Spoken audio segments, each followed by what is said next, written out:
자, 우리 이제 고등학교 올라가는 친구들이 듣는 수업이고요. 저번 주 첫 수업이어서 저번 주 수업을 들으면서 뭔가 좀 감각은 잡았을 테니까 오늘 좀 구체적인 얘기도 드릴 거고 또는 고등학교 3년 전반적인 얘기도 드릴 거예요. 일단 미리 좀 말씀드리는데 내년 1년 내내 제 수업을 다 들을 학생이 많을 거라는 생각은 하지 않아요. 왜냐하면 특히 이 지역을 기준으로 얘기를 했을 때 고1 국어 내신은 그냥 암기예요.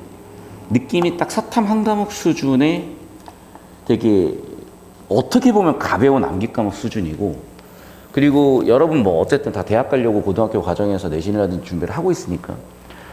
근데 대학 가려고 보면 결국엔 여러분은 수시로 갈 확률이 매우 높고 여전히 물론 이제 최저를 많이 떨굴 거예요. 그래서 여러분 학번 때부터는 최소한 어떤 형태로든 수능으로 가는 친구들이 40% 가까이는 될 텐데 그 뒷얘기는 잘 안 보이죠. 그리고 결국에는 수능으로 간다는 건 무슨 얘기냐면 첫 번째, 수시로 갈 수 있는 내신을 못 땄거나 두 번째, 내신 점수는 됐는데 수능 체제를 못 맞췄기 때문에 정시까지 밀린 거잖아.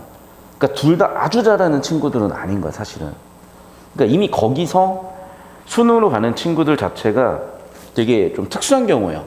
특수한 경우들. 그러다 보니 좀 메인스트림이 되기 힘들고, 그러면 여러분이 고1 때 보통 어떤 일을 겪는지 제가 미리 말씀을 드릴게요. 지금의 여러분이 막 풀린 느낌은 아니야. 근데 여러분이 인생에 제일 풀렸을 때, 저도 제일 풀렸을 때가 언제냐면 보통 고1 입학 한 달 전쯤이 그래요. 왜냐면 이제 졸업식을 하고 중3들은 그럼 분위기가 완전히 다 무너져요. 근데 그게 나쁘다고 볼 수는 없겠지. 왜냐면 어쨌든 인생에 그런 쉬어가는 타임이 있어야 되기도 하겠지만, 근데 그 시기에 공부 텐션을 놓지 않는 친구들이 있고요, 공부 텐션을 완전히 내려놓은 친구들이 생겨요. 약간 두 부류로 날리는데, 공부 텐션을 내려놓은 친구들은 이제 고등학교 3년 동안 굉장히 고생을 많이 할 겁니다. 왜냐면 일단 3월 딱 첫 주가 들어가기 시작을 하면은 공부 부담이 너무 어려운 게 뭐 학교를 8시 반까지 오래. 아침 갔어. 밤 10시 될 때까지 안 보내줘. 처음에는 약간 기강 잡는다고 학교에서 뭐 학원이고 뭐고 간에 안 보내요. 밤 10시까지 일단 붙들어놔. 그럼 첫 주, 두 번째 주 정도까지는 일단 여러분 몸이 너무 힘든 거야. 왜냐면 2월달 내내 놀았잖아. 심지어 이제 뭐 졸업도 했겠다. 어떻게 보면 학생도 아닌 거잖아. 졸업을 했고 내가 지금 입학을 하지도 않았으니까 학생도 아닌 거고, 진짜 마음껏 놀고 마음껏 내가 하고 싶은 대로 하다가 갑자기 아침 8시 밤부터 밤 10시까지 있으려면요, 일단은 체력적으로 너무 힘들어요. 그럼 이제 정신을 차리기 시작을 해. 그럼 그게 한 3월 셋째 주 정도 돼요. 그러면 또 중간고사가 금방이야. 한 달 뒤에서 한 6주 뒤면 바로 또 중간고사야. 그럼 고등학교 내신을 이제 준비하려고 보는데 뭔가 중학교 내신은 많이 달라. 그럼 거기서부터 멘붕 시작이야, 이제. 자, 그럼 봐봐. 벌써 그렇게 된 친구들이 첫 시험에 첫 내신을 잘 따겠냐고. 물론 이제 올리는 친구들도 있어요. 근데 그 친구들도 계속해서 자기의 그 기존 내신 점수들이 다 핸디캡이라고 생각을 하는 거야. 그러면 어느새 이게 난 너무 그게 너무 안타까운데요, 자기 한계를 미리미리 정해버려요. 그러니까 여러분 중에는 예를 들면 이런 거지. 지금 내가 농구 선수인데 키가 170이야. 그런데 고3 됐더니 키가 2m가 될 수도 있는 거거든요. 그럼 그 친구는 2m면요, 뭐 어떤 국제 무대든 도전해 볼 수가 있는 거죠. 근데 걔가 키가 170으로 멈춰버리면은 아예 불가능한 게임인 거야. 근데 되게 웃긴 게 이 친구가 성장할 게 어딘지도 모르는데 이미 내신 점수로 이 친구의 성장이 결정이 돼버린다는 거죠. 뭐 제도야 그렇다고 쳐도 그럼 이미 그 제도는 그렇게 돼 있잖아. 우리 몸을 맞춰야 되는 거야. 언제 해놔야 되겠어요? 지금부터 해놔야 돼요. 그냥 적응을 해놔야 된다고. 아, 선생님 인생 언제 노나요? 근데 사실 인생 그렇게 재밌게 놀고 그런 사람들 별로 없어. 그리고 결국에는 얘들아, 돈이 있어야 되고요, 두 번째는 이 시대 정신에 대해서, 그러니까 어려운 표현 써서 죄송하고, 그냥 알아야 돼. 세상에 대해서 알아야 돼. 세상이 어떻게 굴러가는지 알아야 돼요. 무슨 얘기 이해되니? 그러니까 세상이 어떻게 굴러가는지 알아야, 인간관계가 어떻게 굴러가는지 알아야 내가 누려도 누리는 거지. 무슨 얘기냐면 이런 거야. 우리가 게임을 했을 때 아무것도 모르고 그냥 해도 재밌을 때가 있을 거예요. 그런데 막 하다 보니까 내가 키웠던 캐릭터를 스탯을 잘못 찍어서 망키가 됐어. 여러분 인생이 그러면 안 되는 거잖아. 그리고 망키가 됐다는 느낌이 강하게 들면 강하게 들수록 인생이 재미가 있겠어요? 더 재미가 없어지, 사실은. 그러니까 무슨 얘기냐, 처음에야 여러분이 사는 순간순간들이, 매 순간순간들이 여러분 인생이 처음이고 너무나 즐겁고 재밌을 거예요. 특히나 대학 가서 여러분이 자유롭게 뭔가를 겪을 수가 있다면. 근데 문제는 그 순간순간에 어떻게 보면 스탯을 찍는 과정인 거야. 그러니까 지금 이 시기에 좀 공부 텐션을 잡고 인생을 바라보는 관점을 조금만 남다르게 잡아주면 훨씬 재밌어지기도 할 거고 뭔가 후회하는 순간도 줄어들 것이고 그래요. 물론 완벽할 수는 없어, 인간이라는 게. 근데 어쨌든 그 틀을 좀 잡아드리려는 거고, 저는 이제 여기 들어온 친구들이 아예 다 그냥 처음 온 친구들인 줄 알았는데 이 중에 절반 이상이 이미 형 누나들이 제 수업을 들었던 친구들이야. 보니까 왜 그런지도 생각을 해보라고. 형 누나들이 점수가 나왔든 안 나왔든 내 수업을 집어넣은 이유를 생각을 해봐야 돼요, 진짜. 특히나 고3들이 수능 끝났는데도 저 찾아와요. 연락하고, 재수생들도. 왜 그러겠어? 자, 내가 수능을 쳤어. 그럼 막 마냥 좋을 것 같고 마냥 재밌을 것 같죠? 아니야, 생각을 해봐. 되게 막막해져요. 그러니까 마냥 재밌는 애들은 어떤 애들이냐면 미래가 정해진 애들이야. 예를 들면 내가 의치학대를 붙었어. 또 의치학대를 썼어. 그럼 걔네들은 이미 인생이 정해져 있잖아요. 근데 그게 아닌 애들이 있어요. 그럼 인생이 불확실한 거야. 당장 과를 뭐를 가야 될지부터. 그 과를 가면 어떻게 살아야 될지부터. 누가 알려줘요? 그러니까 다시 한번 얘기하지만 여러분, 별게 없어. 별게 없는데 그 별게 없는 거를 배우는 거예요. 어떤 과목에서? 국어라는 과목으로 시작을 할 거예요. 그러니까 이 국어라는 과목은 세상에 대한 통찰을 길러주고요. 여러분이 받아들이는 정보들을 어떻게 처리해야 되는지 알려주는 과목이라고. 문제는 고1 내신은 그런 과목이 아니야. 고1 내신은 그냥 시야를 외우면 돼요. 그냥 사탐 한 과목이야, 진짜. 그러니까 고1 내신 국어를 준비하는 친구들이 국어에 그런 어떤 비중을 두고 감각을 가지고 대할 수가 없어. 그런데 이거를 지금부터 미리 여러분의 어떤 눈을 좀 바꿔놓으면요, 보여요, 내가 한 얘기들이. 그리고 결정적으로는 이거야. 내가 지금 고1, 2들은 좀 안타까운 게 많아서 수학이나 영어 같은 경우에도 공법을 잡아드릴 거야. 그럼 꼭 들으셔야 돼요. 왜냐면 왜 저걸 저렇게 하고 있지 싶을 정도로 엉망진창이 아직도 많아. 내가 10년 전에 원래 인터넷 강의 처음 시작할 때 그때 일타가 수학 삽자로 선생님이었는데 우리 학생들이 수학을 베이노 수업을 들어야 돼? 삽자로 선생님을 들어야 돼? 가지고 고민을 했을 정도야. 사실 저는 지금 국어 강사를 하고 있지만 원래 제 커리어는 수학 강사였던 시절이 훨씬 많아요. 자, 그럼 마찬가지야. 수학해서 뭐 할 거냐고. 그러니까 우리가 근본적으로 이런 고민을 던질 수 있어야 돼요. 우리가 막 5살 먹은 10살 먹은 꼬맹이들이 아니잖아요, 이제. 여러분이요, 잘 들어야 돼. 촉법소년이라는 게 있죠. 그리고 또 16세가 넘어가면 법적으로 여러분도 뭐가 바뀌어요. 그리고 만 19세가 넘어가면 또 법적으로 뭐가 바뀌는 거라고. 그러니까 확률적으로 봤을 때 아직도 좀 성장이 덜 된 친구도 있을 거고 성장이 빠른 친구들도 있을 거고 대체적으로 여학생들이 좀 더 성장이 빨라요. 내가 보면은 평균적으로 여학생과 남학생의 어떤 정신적 성숙도의 차이는 2년에 3년 정도 차이가 나는 것 같다. 그러니까 이제 보통 여학생들은 좀 연상을 좀 사귀려고 하고 그러는 거 있는 것 같아요. 그러니까 예를 들면 여학생이 고2야. 근데 중3을 사귀진 않는 것 같아. 예를 들면 고2면 고3을 사귀거나 고1을 사귀. 생각을 해봐. 내가 고2인데 여자애들 내가 고2야? 아니면 니네가 중3이니까 니네가 중1이나 초6을 남자친구로 사귄다고 생각해봐. 그 만나지냐 혹시? 잘 없어요, 그런 경우는. 근데 거꾸로 이제 남자애들보다 2-3살 어린 애들을 만나는 것 같긴 하더라고. 어쨌든 여러분 이제는 좀 성장이 어떻게 보면 왔고요. 그냥 해야 돼요. 어쩔 수 없는 필연이야. 겪다 보면 알 거야, 무슨 얘기인지. 자, 여러분이 이제 국사 시간에 배워야 되는 기본적인 틀이 이래요. 이거는 이제 시대 구분을 해놓은 거고, 정치사, 경제사, 사회사, 문화사예요. 오늘 이제 우리는 경제를 다루고 있고, 왜 여러분이 학교 들어가기 전에 경제라도 잡아드리려고 하는 거냐면 이거야. 기본적으로 모든 문제는 다 경제적 문제의 시작이야. 전쟁이든 뭐 시대든 뭐든지 간에. 그래서 세계사회 혹은 역사에 있어서 되게 중요한 일들은 전부 다 경제적 문제의 시작을 해요. 그래서 인류의 역사가 언제 시작인 거냐? 농업혁명 이후 시작인 거야. 그걸 first impact라고 그래요. 그러니까 이게 혁명이라는 표현을 쓰지만 또는 임팩트, 그러니까 말 그대로 뭔가 큰 변화의 흐름이 왔다는 거야. 그럼 세컨드 임팩트는 보통 뭐라고 보냐면은 산업혁명이라고 봐요. 그리고 산업혁명이 어떤 순간 혁명, 뭐 4.19 혁명 이게 아니라 4.19 혁명이니 혹시? 혁명 이게 아니라 되게 긴 기간이에요. 연속적인 기간이라고요. 연속적인 기간 동안 있었던 변화를 산업혁명 시기라고 보통 표현을 하는 거지. 그럼 이때 그리고 지금 이 시기에 어떤 변화가 있는 건 좀 알아두셔야 되는데, 사실 이 전까지는요, 인간은 되게 자유로운 생활을 했다고 해요. 왜? 그냥 봐봐. 뭐 냉장고에 있었겠어. 뭐가 있었겠어. 그러면 그냥 내가 태어났을 거 아니야. 그럼 태어나면 우리 가족이 있을 거고 우리 부족이 있을 거야. 부족끼리 그러면 사냥을 해요. 사냥을 해서 먹고 어차피 썩잖아. 근데 먹고 사냥을 했고 사냥에 성공했고 먹는 동안에는 일할 필요가 없는 거야. 그러니까 24시간 중에 뭐 일하는 거, 사냥하는 그 시간, 수렵체질하는 그 시간 빼고는 계속 놀고 먹고 살았어요. 가장 행복했다고 얘기해요. 자, 그런데 농업혁명을 시작하면서 이제 좀 안정적인 영양 공급원을 마련하게 됐지만 자연 사이클에 맞춰가지고 우리 노동을 갖춰줘야 되는 거야. 그러니까 파종기가 있을 거고, 뭐 수확기가 있을 거고, 그때그때 했었어야 되는 게 있을 거고. 그리고 기본적으로 농업을 하려면 땅이 있어야 되고요. 어떤 특정 시기에 특정 노동력을 집중해서 조직해서 작동시켜야 되는 시대가 되는 거야, 경제적으로. 그러다 보니까 그때부터 국가 형성이 되기 시작을 하는 거야. 또 이형 생산으로 나타나기 시작을 하니까. 그래서 이게 되게 중요한 역할을 해요, 첫 번째. 자, 그런데 이거를 방금은 거시적으로 얘기한 거고, 나라는 개인, 미시적으로 좀 바라보자고. 이 개개인으로 바라보면 이게 어떤 일이 벌어지기 시작을 하냐면, 나의 노동을 놓고 봤을 때요.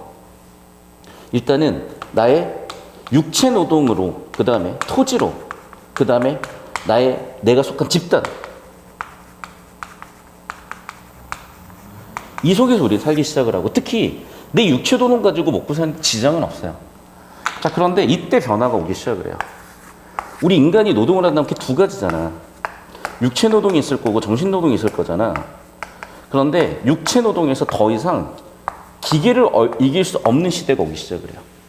여러분이 공장을 가서 보면 알겠지만 공장의 생산량은 무한대요. 공장은요, 여러분이 원료만 집어넣어 주잖아. 계속 찍어내요, 진짜. 인간이 손으로 만드는 걸 따라올 수 없을 정도의 속도예요. 그럼 어떤 일이 벌어지냐? 지금도 사실은 진행 중인 거거든. 점점 일자리가 줄어든다고 하잖아. 무슨 얘기야? 옛날에는 사람 손으로 일일이 다 만들었어. 이런 옷이요, 사람 손으로 다 만들었어. 지금도 아마 사람 손으로 만들어요. 그러니까 어떤 특정 부분은 사람 손으로 만들고 어떤 부분은 기계로 해요. 그런데 다시 한번 얘기하자면, 예를 들면 옛날에는 이런 물컵이 있다. 이거 다 도자기로 빚었잖아. 사람 손으로 하나하나. 근데 지금 어떻게 한다고? 찍어버리면 끝이야. 그 무한대로 나온다니까. 그럼 결국에는 생산량에서 기계, 공장을 이길 수가 없는 거야. 그러니까 인간은 그 뒤로 육체노동보다는 정신노동에 내몰린 거야. 그럼 이 정신노동이 뭔가 의미가 있어야 되고 여기서도 먹고 살 수 있는 기회가 있어야 되는데, 문제는 또 지금 4차 산업혁명이라고 하잖아. AI가 또 들어와 버리면은 기초적인 수준에서 혹은 어떤 영역까지 대신할지 모르겠어. 근데 생각을 해봐. 내가 운전을 하고, 내가 예를 들면 택시를 타고 싶은데 막 80대 술 냄새 나는 택시 운전기사분이 운전을 하고 계셔. 안 불안하니? 차라리 나는 자율주행 차량에 맡기고 싶어요. 그러니. 왜? 인간은 졸음운전할 수도 있고 실수를 할 수도 있는 거거든. 마찬가지야. 내가 예를 들면 죄를 지어서 재판을 받아야 돼. AI 판사가 있고 사람 판사가 있다고 쳐봐요. 사람 판사가 나한테 우호적인 판결을 내릴 수도 있겠지만은 나랑은 사실 AI한테 맡기고 싶은 거예요. 왜? 그래도 객관적일 거라고 생각을 하니까, 주관이 안 들어간다고 생각을 하니까. 그런 것처럼 계속해서 어떤 인간의 정신노동 부분을 얘가 대체를 할 거라고. 그래서 결국에는 인간은 여기에서도 기계를 이길 수 없는 영역으로 슬슬 들어가기 시작을 해요. 물론 그럼에도 불구하고 전통적으로 인간이 해왔던 육체 노동이 아예 없어지진 않아. 오히려 지금은 노가다, 어떤 그 건축 노동자, 기술자들이 굉장히 몸값이 뛰어요. 왜냐하면 그쪽으로 가려고 하진 않기 때문에. 그리고 이거는 이미 서구사회에서 진행이 된 거야. 서구사회에서 예를 들면 배관공이야. 그걸 월 1,000, 2,000 그냥 벌어. 그런 식이야, 예를 들면. 그럼 봐봐, 얘들아. 결국 기본적으로 여러분 개인이라는 걸 생각을 해도요, 성인이 되면 스스로 먹고 살 수 있는 문제에 대한 책임을 져야 되는데 어떻게 먹고 살 거냐는 거지. 그런 문제들. 그러니까 무슨 얘기냐. 그냥 인생 흘러가듯이 살아도 다 잘 살아. 근데 그냥 그렇게 흘러가듯이 살아서 그냥 나한테 주어지는 삶을 살 것인지, 아니면 그 과정에서 내가 좀 더 원하는 걸 해볼 것이고 좀 더 합리적으로 생각하는 걸 선택할 것인지, 그러려면 알아야 된다고요. 그럼 국어라는 과목은 그런 시야를 트여주는 과목이야, 사실은. 그러니까 우리가 생각하는 국어는 죄다 뭐니? 그냥 작품 외우기잖아. 그 의미 없어, 얘들아. 이미 그 30년 전에 끝난 거예요. 이미 30년 전에 끝난 거를 아직도 하고 있어. 왜? 세상은 되게 쟁거로 변하거든요. 정말 쟁거로 변해요. 여러분이 어쨌든 그런 좀 감각을 키울 필요가 있고, 요즘은 기회가 많아요. 무슨 얘기냐면, 예를 들면 이런 거야. 예전에는요, 유학을 간다 그러면 거의 불가능에 가까울 정도예요. 어떻게 가? 돈도 없고 방법도 모르고. 요즘 되게 방법도 많아요. 두 번째, 유학 꼭 안 가도 돼요. 여러분이 보통 대학을 들어가잖아. 그럼 보통 교환학생 제도가 있어. 그럼 짧게는 6개월, 길면은 2년까지도 갈 수가 있어요. 왜 교환학생들을 꼭 가봐야 되냐면, 일단 존나 재밌어요. 진짜 미친 듯이 재밌어요. 근데 재미도 재미인데 가보면 감각이 트여. 세상을 보는 눈이 확 트여요. 그러니까 당장 삼성 뭐 이재용 아들 딸도 왜 외국에 가 있겠어요. 그런 감각이 중요하기 때문이라고. 그래서 여러분 다시 한번 얘기하지만 여러분이 이제 고등학교 1학년 되면 워낙 바쁠 거야. 정신이 없어요. 뭐 수행평가도 해야 돼, 뭐도 해야 돼. 더럽게 바빠요. 이런 얘기를 누가 해줘봐야 들리지도 않아. 그러니까 지금 들어놓고 지금 잘 고민을 하면서 이 방향을 가져가셔야 되고, 저는 뭐 그거 잘 관심은 없는데 저한테 수업 들은 친구들이 이걸 잘 엮어내면 세특을 잘 쓴다고 하더라고. 나 잘 모르겠어. 이게 뭔지도 모르겠는데 관심도 없고. 근데 세특이라는 게 결국에는 여러분이라는 그 개인에 대한 스토리텔링을 해내야 되는 거거든. 여러분 스스로. 그러니까 여러분 인생에 대한 스토리 여러분 스스로 만들어내야 되는 거야.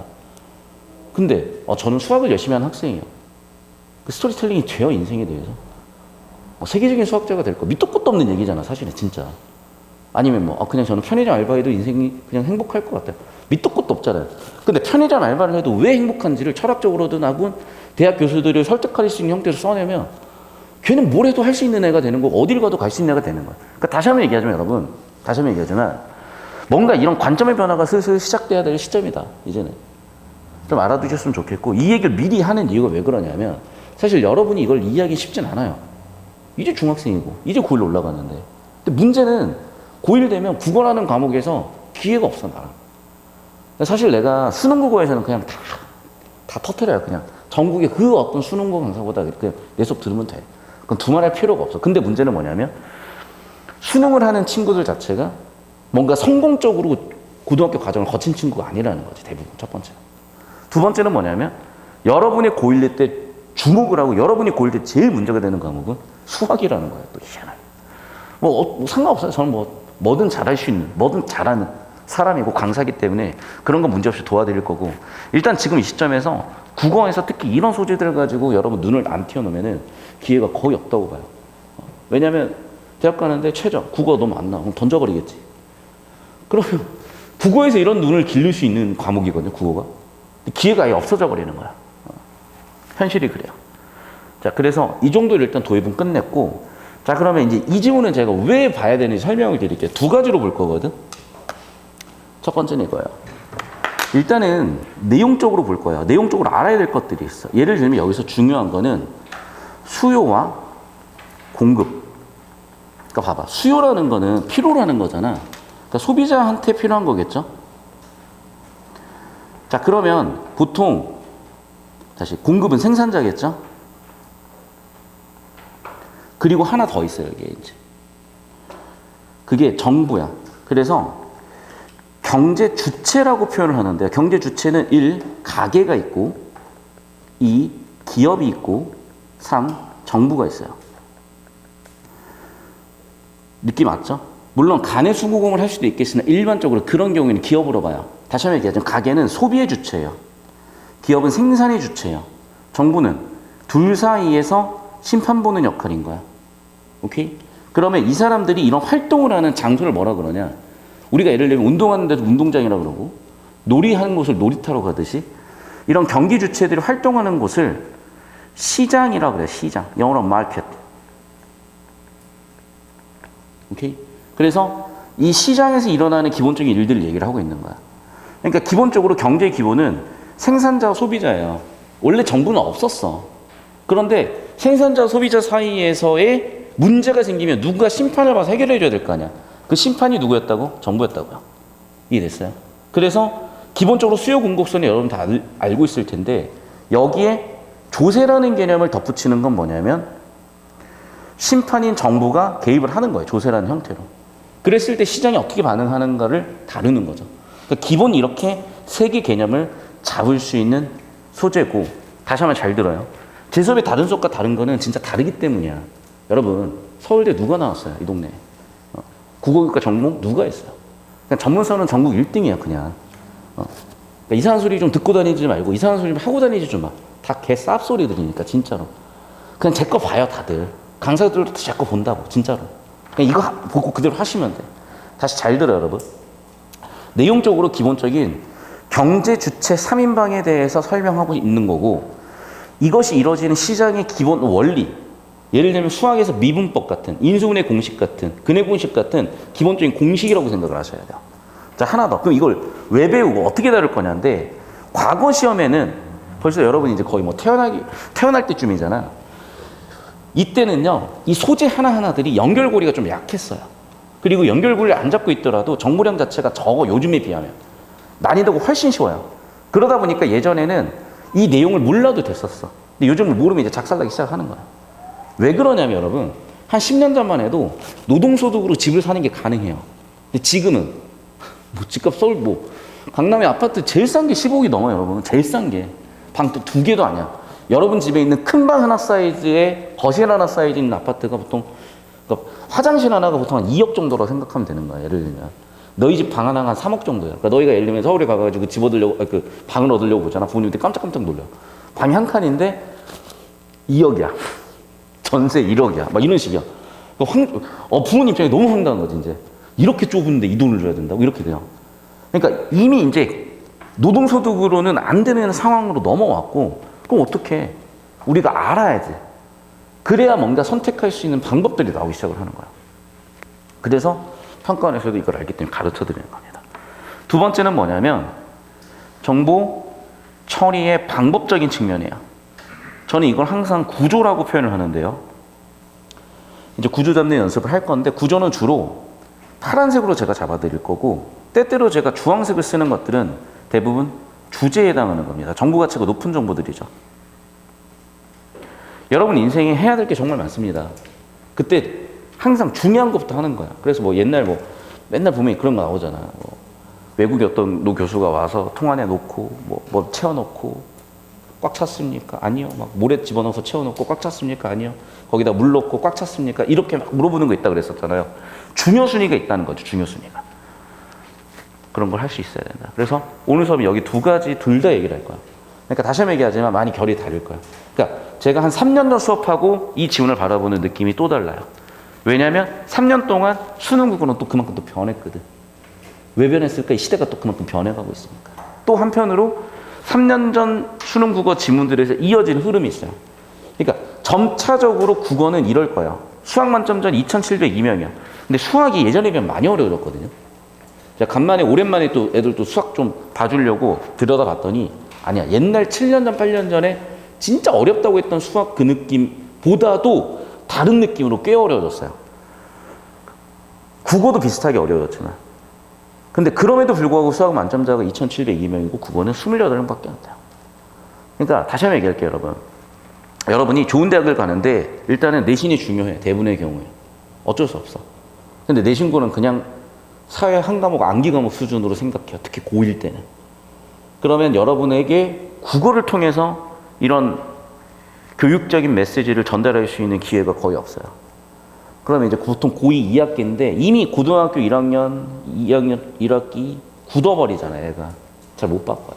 그래서 지금 고민을 되게 많이 하고 있어요. 아마 그 중에 하나가 뭐 수학 공부법 강의나 영어 공부법 강의가 될 거예요. 말은 공부법 강의지만 아마 개념 수업이 될 거고 아마 듣고 오면 알 거예요.